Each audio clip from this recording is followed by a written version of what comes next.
A recent divorce left a mother and her teenage son juggling new houses and responsibilities. The son, 17, ended up on a joint bank account with his stepmother. The account was overdrawn for small but consequential reasons: a car tow, help with cheer expenses, and withdrawals the teen asked his stepmom to make because he did not know how. The bank wrote off about $558, and because the account was joint, the teenager's credit took the hit. Emotion at the center: frustrated helplessness. The mother feels accused and defensive. The judge is furious about adult responsibility. The real clash is blame versus responsibility, and a small balance becomes a moral test with a teenager's future at stake. She walked into court expecting to argue about shared parenting. She left with a judge's scolding and one simple number between her son and a ruined credit report: $558.19. The moment that snaps everything into focus. When Ms. Dorsey sat down on the hot vinyl chair in front of the judge, she expected questions about custody and schedules. Instead, she heard the one thing no parent wants to hear in a courtroom: your child's credit is damaged because of a joint account, and you are the adult who let it happen. The room tightened. A $558.19 ledger entry suddenly felt like a verdict on her parenting. Observation: the backstory, the small decisions, and the loud consequences. They had been married 19 years. They ended in a divorce that left 3 children scattered between 2 homes. Tyler, the eldest, stayed with his father. Trenton, 17, and still learning how to do basic adult things, had lived with his mother for a while, then moved back and forth. Tagan, the 8-year-old, stayed mostly with his mother. After the divorce, the mother moved into her own mother's house, then left when she felt crowded and pushed. She went to her ex's house, carrying clothes, shoes, and the things a teenager refuses to be without, her son's Xbox included. Life was messy, and small favors turned into financial ripples. Trenton opened a joint account with his stepmother, Terry. It was supposed to be practical, a place for his paychecks to go, and for occasional withdrawals. On paper, it made sense. In life, it did not. One night, Trenton got pulled over for speeding. The Jeep was towed. There was a $287 bill to get it back. Another time, cheer squad fees came due. Trenton, unsure how to navigate bank rules, called his stepmother from the teller window and asked her to help him withdraw money. At a later point, his friend's mother had promised to cover part of the cheer bill, but reneged. Small withdrawals and rushed explanations stacked up. Ms. Dorsey, trying to be the grown-up, moved money as the situation demanded. She genuinely did not realize the account had slipped into the red. Then the bank wrote off the overdraft. Because the account was joint, the charge carried Trenton's name. His credit, fragile and important in its own small way, took a hit. The number on the bank statement read like a sentence. The mother brought proof to court, paper she hoped would explain her choices and show she was not trying to hide anything. But the judge's voice cut through her explanations. Action, the judgment, the lesson, and what it meant. After the gavel, Judge Judy looked at Ms. Dorsey the way a teacher looks at a parent after a teenager stunt. Not surprised, but disappointed. She listened while Ms. Dorsey recounted the calls from the bank teller, the tow fee, the cheer charge, the mess of blended family promises. She acknowledged that the money came from Trenton's work. She heard the plea that Terry had been the one who opened the joint account, that Trenton asked for help because he did not know how to do the paperwork. Then the judge's tone hardened. Being an adult is not a suggestion. When a parent or step-parent attaches a young person to a financial instrument, they take on the duty of oversight. Teenagers make mistakes. Adults fix them. That responsibility was not satisfied. The bank's charge-off of $558.19 was not a philosophical point. It was a real number that could shadow a child when he tried to rent an apartment, open a credit card, or take out a loan. So the order was simple and decisive. Make the bank whole. Replenish the account. Clear the mark on Trenton's file. Own the part of the problem you can control. Judge Judy did not mince words. You are the grown-up, she said. You have to keep tabs on that account. You owe it to him. After the gavel, the mother sat for a breath she had not felt allowed to take. She was exhausted by divorce logistics and the constant small emergencies of raising teenagers. She also understood the point. Her gut reaction was a mix of anger and relief. Anger because the situation had been messy and not solely her fault. Relief because the path forward was at least clear.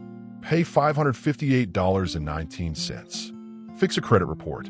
Teach his son how to manage money, so he does not call a stranger from a teller's window in panic.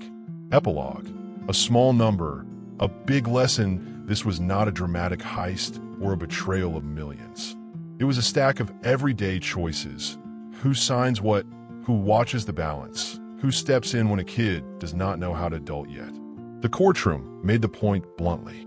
Financial responsibility is an adult job, and sometimes the price of a child's mistake is paid by the adult who chose to attach a kid's name to something without being the one who checks it. Ms. Dorsey walked out with a bill and a rebuke. The teenager walked out with a lesson about what adult mistakes can do to a name. The louder moral hangs there. Paperwork matters. Being the grown-up means fixing what goes wrong because you can. That's burglary. Judge Judy's words landed in the room like a gavel before the gavel. The judge had been patient up to that point, walking everyone through the timeline, staring down at the small factual knots that had tangled this family. Now she paused, then repeated herself in a tone that left no room for misinterpretation. Trenton, who had already admitted he went back to live with his mother in October of 2013, flinched.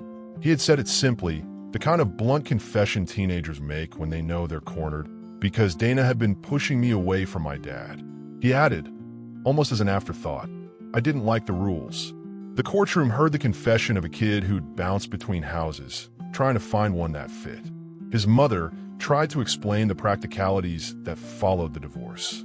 When she and Jeff left the marital home, they agreed that, because she was living with her mother and her mother already had furniture, some of the boys' things would just remain in the house. The plan, she said, was pragmatic. Leave the larger pieces until the house sold, so they wouldn't have to haul things back and forth every visit. She painted the arrangement as reasonable, the kind of compromise exhausted parents make when lives are shifting under their feet. But the story didn't stay neat. At some point, she found the boys' furniture in her house. She laughed nervously when Judge Judy pushed on that point, as if the incongruity itself could defuse the accusation. Did they give it to you? The judge asked. No, came a reply. That silence, more than anything, became the hinge of the dispute. If the furniture had not been given, how had it been moved? Who took it? Who authorized it? The plaintiffs, Mr. and Mrs. Dorsey, had filed a protective order. From the bench, Judge Judy framed that filing not as a petty retaliation, but as a perfectly lawful response to a homeowner's rights being breached. If someone enters your home without permission and removes your property, you have the right to call the court. The judge's voice was steady and sharp. You went there without permission of the owners, she said. When they weren't home, you or somebody on your behalf took property out of their home. That's what courts are for. The mother protested that she had nothing to do with the removals, that it was not my idea. She insisted that Trenton had gone into the house and taken his things because he had been living there. For a beat, the courtroom seemed willing to accept that. But Judge Judy kept pursuing the chronology. Trenton had returned to the house more than once. The first time, perhaps, he took a bed and dresser because he was moving back in. The second time was different. This time the fight was over an Xbox. Judge Judy slowed down and spelled it out. The second trip didn't involve furniture that anchored a bedroom. It involved an electronic device that mattered, because for a teenager it was habit and identity and connection. The judge asked the crucial, narrowing question. Was the door locked that second time? Yes, Trenton admitted. The implication was immediate. Were the locks changed since the first incident? Possibly, Judge Judy observed, and if the owners were smart, they would have done so. Locked doors, changed locks, the physical barriers of ownership and privacy. Those are the points on which the judge built the legal frame. Then the detail that changed the tone from he took his things to this is burglary. Did they cut through the screen? Trenton, who had already been bounced halfway into adulthood by circumstance, answered plainly, yes. The court had to parse intent and action. Cutting through a closed window screen, entering a property that had been secured, and removing a device, all without permission, pushed the act into criminal territory. Judge Judy named it plainly. That's burglary. You could see how this landed on everyone in the room. For the father, it was a betrayal of boundaries he had tried to maintain after a messy breakup. For the mother who now stood accused, it was an accusation she wanted to deflect, a claim that someone else had done the wrong thing, while she bore the social and legal fallout. For Trenton, it was the clumsy, doomed logic of a teenager who thought retrieving a prized possession could rewrite the adult rules he didn't like. In the telling, the simple agreements that adults make, leave the furniture until the house sells, became collateral damage in a war of weary feelings. The mother's explanation about convenience and a shared understanding with Jeff was plausible up to a point. But shared understandings, the judge reminded everyone, do not supersede property rights when no transfer is actually made. The protective order, from that angle, was not vindictive. It was a defensive move by owners whose home had been entered without consent. Judge Judy did not leap to criminal sentences. She was more interested in assigning responsibility and clarifying rights. She pressed on the reality that parents and guardians, even step-parents, must police what their children do when the law, or basic civility, is at stake. If a minor cut a screen and took an Xbox, an adult in whose care the child lives must account for what happened on their watch, and if necessary, return the property and face the civil consequences that follow. The courtroom scene closed on the same blunt lesson the judge had offered earlier about money. Adult responsibility is not optional. Whether it was $558.19 on a bank ledger or a locked door and a cut screen, the law treats the physical trespass and the resulting protective actions as real harm. The judge's point was less about punishing a teenager and more about reminding grown-ups that they're the ones who must steady the messes their kids get into. After the hearing, the room hummed with the echoes of those moments. The mother left with the knowledge that the protective order had been warranted and with the looming task of answering for whatever role she had, directly or indirectly played. Trenton would leave with a clearer sense, perhaps painfully clear, that there are lines you don't cross simply because you want something back.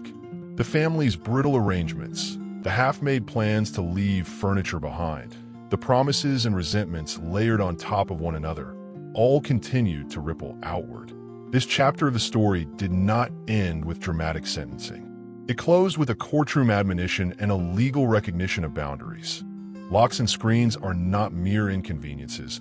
They're signals of ownership and safety. Cut a screen without permission, and the law will name it. The consequences might be civil, they might be criminal, but either way the act demands accountability. That's burglary. The words hung in the air, and then Judge Judy moved into the kind of explanation that leaves no room for ambiguity. She spoke slowly, with that measured authority that makes everyone in the room sit up straighter. Courts exist to decide who owns what, she said. If property is disputed, you take it to the court. You do not cut through screens and climb through windows. There was a chorus of small defenses. The mother insisted her ex had given permission to recover property. She argued they were just getting what belonged to their son. But the judge cut through that. Permission to reclaim property is not permission to commit a break-in. Cutting a screen and entering a locked house after the owners have taken steps to secure it is not a family dispute. It is a trespass that the law takes seriously. Watching them was like watching a family unravel in real time. Trenton sat with his shoulders hunched, the embarrassment of admission still visible. He had already said he'd returned to his mother in October 2013 because he felt pushed away. Now his actions were being replayed in court in a way that made him small. The mother, papers clutched in both hands, tried to explain the family logistics. She spoke about bargains struck during a messy move, about leaving furniture in place while the house was on the market. She said she believed there had been an understanding. The furniture would stay until the sale. It sounded reasonable in the abstract, but the courtroom demanded specifics, not intentions. Judge Judy conceded one point with a sharp little sigh. Filing a protective order against a stepson for breaking into a house might have been an overreaction. It was not, she said, the wisest choice. It was, however, within the owner's rights. If someone takes your property without consent, you can seek protection through the courts. The judge was careful to separate motive from method. She was not praising the stepmother for filing. She was simply making a legal point. Owners are entitled to call on the law when their home has been breached. The mother tried to push back. She claimed the stepmother was not the owner at the time of the incident. The judge answered that ownership was not the point. The ruling that followed a divorce might have left the son in the house, but that did not give a right to force entry. The place had become the new family domicile. Names on a deed were irrelevant to the moral and legal boundaries the judge wanted everyone to see.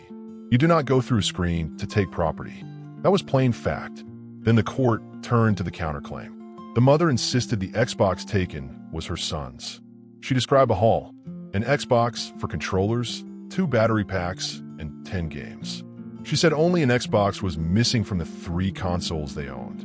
Her voice held that mix of anger and desperation parents get when something that connects a child to normal life is taken away. She stressed lost wages for missing work to pursue the legal case. For a moment, you could hear the strain behind every word. Judge Judy's patience thinned. She had listened to the layers of blame and hurt, and she had decided where responsibility landed. She did not think the mother should have filed criminal complaints. She thought better communication and restraint would have been smarter. She warned against adding fuel to the fire, against making spiteful decisions that escalate conflicts and harm the children further. Her tone shifted from judicial to parental counsel. You are the adult. Act like one. In that moment, the judge made her ruling clear and concise. Mrs. Dorsey owes $558. That was the bank overdraft. That was the primary lawsuit the mother had brought. The counterclaim, Judge Judy said, was dismissed. She did not buy the argument that the stepson's return and the events that followed justified a separate civil judgment in the mother's favor. The protective order, while perhaps harsh, was not outside the stepmother's rights when property had been taken from a house where she lived. The courtroom released a collective breath that sounded like both relief and resignation. The father blinked slowly, the lines in his face picking up more light. The mother folded into herself, the fight drained from her posture now that the decision had been rendered. Trenton looked down at the table, the weight of the day settling into something quieter and more reflective. Judge Judy's final warning lingered as the bailiff called the case closed. Don't let spite drive decisions about your children, she said. Don't pass off your impulses as parenting. If you are angry, that is not permission to act in ways that hurt your children's future. The law will name and address those actions. Then the practicalities followed the lecture. Judgment for the plaintiff, $558. Parties excused. The small official phrase, "You may step out," carried with it the world of ordinary life the family would return to.